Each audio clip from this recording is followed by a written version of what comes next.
महापुरुषाची बदनामी व इतिहास अभ्यासक इंद्रजित सावंत यांना धमकी दिल्याप्रकरणी अटकेत असलेला प्रशांत कोरटकरवर काल कोल्हापूर सत्र न्यायालयातच वकिलांनी हल्ला केला। रुकडी येथील ॲडव्होकेट अमित भोसले यांनी कोरटकरला चपराक लगावली होती। तेच वकील अमित भोसले यांचा आज शिवसेना उद्धव बाळासाहेब ठाकरे पक्षाच्या वतीने सत्कार करण्यात आला। ठाकरे गटाचे उपनेते संजय पवार यांच्या प्रमुख उपस्थितीत भोसले यांचा सत्कार संपन्न झाला।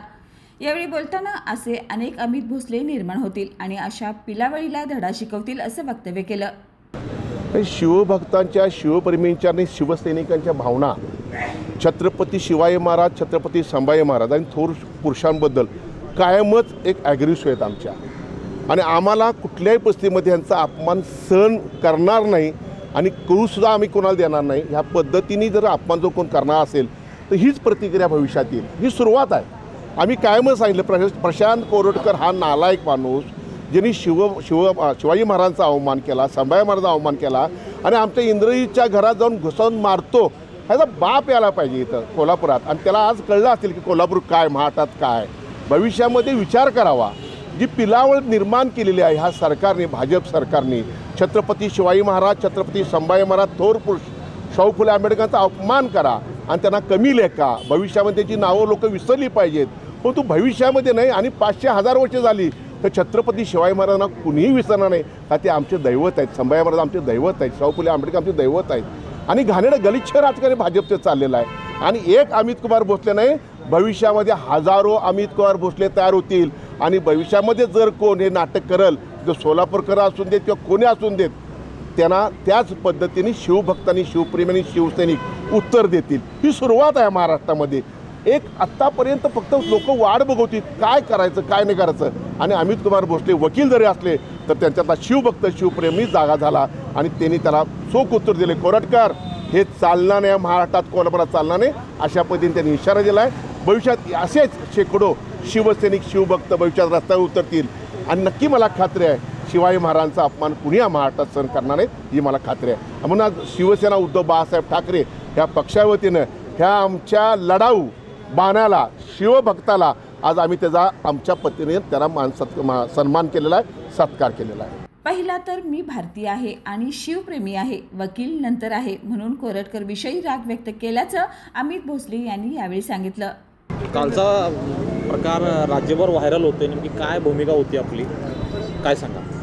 गेल्या अनेक दिवसापासून ही घाणेरडी विषारी प्रवृत्ती राष्ट्रीय एकात्मतेला तडा जाईल अशा पद्धतीचे विधान आपण सर्वजण ऐकत आहोत। कुठल्याही भारतीय नागरिकाला ही न पटणारी गोष्ट आहे। राष्ट्रीय एकात्मता टिकली पाहिजे, वाढीस लागली पाहिजे, म्हणून तुम्ही आम्ही सर्वजण ह्या राष्ट्रध्वजाशी प्रामाणिकपणे आपलं जीवन आपण या ठिकाणी घालवत आहोत। आज आपल्या भारतीय बाँड्रीवरती जे जवान शहीद व्हायला आहे, तर तुम्ही आम्ही लोककल्याणकारी ह्या राज्यामध्ये, शिवरायांच्या राज्यामध्ये आनंदानं सर्व जाती धर्माचे लोक, विविध विचाराचे लोक, विविध रंगाचे लोक, पंथाचे लोक आपण चांगल्या पद्धतीने जीवन जगत असताना अशी जी घाणेरडी प्रवृत्ती आहे ती नष्ट झालीच पाहिजे। आणि त्याच्यामध्ये ज्यावेळी तो समोर आला तर मला त्याच्या बघत असताना तो मला एक राष्ट्रध्वज दिसत होता तो, आणि राष्ट्रध्वज समोर आला की मीच काय, माझ्यासारखे असंख्य शिवप्रेमी या पृथ्वी तलावरती आहेत। भारतीय नागरिकाला ते सहन होणार नाही। एक गोष्ट लक्षात घ्या, ह्या देशाला अनेक परकीय जुलमी राजवटीला तोंड देऊन, बलिदान देऊन आपण ह्या आज आझाद हिंदुस्थानामध्ये जे राहतोय त्याची मुहूर्तमेढ छत्रपती शिवाजी महाराजांनी लावली। संभाजी महाराज बलिदान दिलं, शहीद झाले।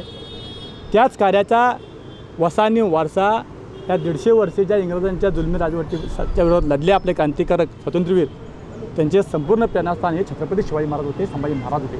म्हणून तर सुखदेव, राजगुरू भगतसिंग हे फासावर गेले आणि देशात सांगितलं की बाबांनो, ह्या जुलमी राजवट बाहेर पडत असेल तर आमचं बलिदान तुम्ही देऊ नका, तुम्ही एकत्र आणि असली विषारी प्रवृत्ती जी काय ती बाहेर काढा। आज मला हे समजत नाही की ते कोरटकरनं परवा बोलला, त्याच्या अगोदर तो राहुल सोलापूरकर बोलला, तो जेम्स लेन बोलला। अहो, कोश्यारी किती मोठ्या पदावर होता, त्यांच्याकडे अपेक्षित नव्हते। लक्षात घ्या, हे अशी घाणेरडी प्रवृत्ती जर सारखी या जन्माला यायला लागली आणि या लोककल्याणकारी विचाराला कुठंतरी तरी बाधा आणायला लागली, तर मग काय आम्ही काय आदर्श ह्यांचा घ्यायचा, कोणाचा घ्यायचा आदर्श? या पृथ्वी तलावरती संपूर्ण मानव जातीला माणूस म्हणून जगण्यासाठी सामर्थ्य कोणते असेल तर ते एकमेव छत्रपती शिवाजी महाराजांचं शिवचरित्र आहे। त्याच्यात जर आडवं कोण येत असेल, जाणीवपूर्वक जर त्याला कोण बदनाम करण्याचा प्रयत्न असेल तर मीच काय सोडा, माझ्यापेक्षाही शिवप्रेमी शिव कार्यकर्ते हे कदापि सहन करणार नाहीत. हा आमचा राष्ट्राभिमान, राष्ट्राचा स्वाभिमान, ही नैतिकता जी आहे पाळण्याची राखण्याची हे प्रत्येक भारतीयाचं कर्तव्य आहे. प्रत्येकजण आपापल्या परीने त्या ठिकाणी व्यक्त होत होता. त्या ठिकाणी जेव्हा घटना काल घडली त्यावेळी मला अनेकांच्या डोळ्यामध्ये त्या कोरटकवदाचा राग आणि द्वेष दिसत होता. मी माझ्या पद्धतीने व्यक्त झालो आणि मी जरी वकील असलो तरी सर्वप्रथम मी नैतिक जाऊ दे माझी असे की मी भारतीय नागरिक म्हणून या देशाला कसल्याही पद्धतीचा राष्ट्रीय एकात्मतेला तडा जाणार नाही म्हणून मी शिवप्रेमी माझ्यातला काल बाहेर आला. आणि काल जे घडलं ते इथून पुढच्या काळामध्ये अशा घाणेरडी विचारी प्रवृत्ती लक्षात ठेवावं असं होऊ नये. तुम्हाला त्या न्यायालय परिषदेत तुम्ही ते हल्ला करण्याचा प्रयत्न केला, पोलिसांनी ताब्यात घेतलं, नेमकं त्या ताब्यात घेतल्यानंतर काही चौकशी झाली आणि काय ते नेमकी त्यावेळी भावना काय होती, कसा राग होता? पोलिसांनी त्यांचं काम त्यांनी अत्यंत त्यांच्या प्रोसिजरनं व्यवस्थितपणे पार पाडलं. त्यांना आपण सहकार्य करणं ही आपली जबाबदारी आहे. नेमकं तुम्ही हल्ला कोर्ट आवारातून केला, काय नेमकं कसा राग होता? समोर प्रशांत कोरटकरचा चेहरा मला एक राष्ट्रध्वजाचा चेहरा दिसत होता आणि राष्ट्रध्वज समोर आला की कुठल्या राष्ट्रप्रेमीला शिवप्रेमीला ते सहन होणार आहे? प्रत्येकाच्या डोळ्यात मला राग दिसत होता, चेहऱ्यावर दिसत होता. प्रत्येकजण आपापल्या परीनं. आपण कोर्टाच्या आवारात हे झाल्यामुळं कदाचित कोर्टाकडं कारवाईसुद्धा शक्यता आहे, याच्याबद्दल काय तुम्ही विचार केला आहे? बघा, कोर्ट न्याय देण्याचं काम करते. कोर्ट विचार करेल. न्यायपालिकेवर चांगला विश्वास आहे, कसल्याही पद्धतीने नुकसान होणार नाही, न्यायपालिका खबरदारी घेत असते. मी माझ्यातला वकील प्रोफेशन बाजूला ठेवला. कोण तर वकील असतोय, कोण डॉक्टर असतोय, कोण शिक्षक असतोय, कोण व्यापारी शेतकरी असतोय. हे आपलं पोट भरण्यासाठी उदरनिर्वाह म्हणून ते आपले एक माध्यम आहे. ह्याच्याहीपेक्षा ज्यावेळी राष्ट्रावर संकट येतं काही म्हणतो काय मी डॉक्टर आहे, मी वकील आहे, मी शिक्षक आहे, मी का जाऊ पुढं, तसं कोण म्हणत नाही. सगळेजण आपापलं प्रोफेशनल बाजूला ठेवतं आणि मी भारतीय नागरिक आहे, मी शिवप्रेमी कार्यकर्ता आहे. या देशाला कसल्याही पद्धतीचं धक्का लागणार नाही यासाठी आपलं प्रोफेशनल बाजूला ठेवून त्या ठिकाणी लढत असतो. तो समोर आला, आतला चेहऱ्यावर त्याच्या नजरेत त्याच्या तो राष्ट्रध्वज मला दिसत होता. त्यामुळं मी कंट्रोल नाही झालो, मी व्यक्त झालो. यावेळी संजय पवार, हर्षल सुर्वे यांच्यासह शिवसेना, उद्धव बाळासाहेब ठाकरे पक्षाचे पदाधिकारी उपस्थित होते. बाळ, फ्रीजमधून श्रीखंड काढ ना. आम्ही पूर्वी घरीच बनवायचो श्रीखंड, त्याची चवच वेगळी होती. आता काय सगळं रेडीमेड. आजी, हे श्रीखंड खाऊन बघ. आज तुझ्या आईनं घरीच बनवलं की काय?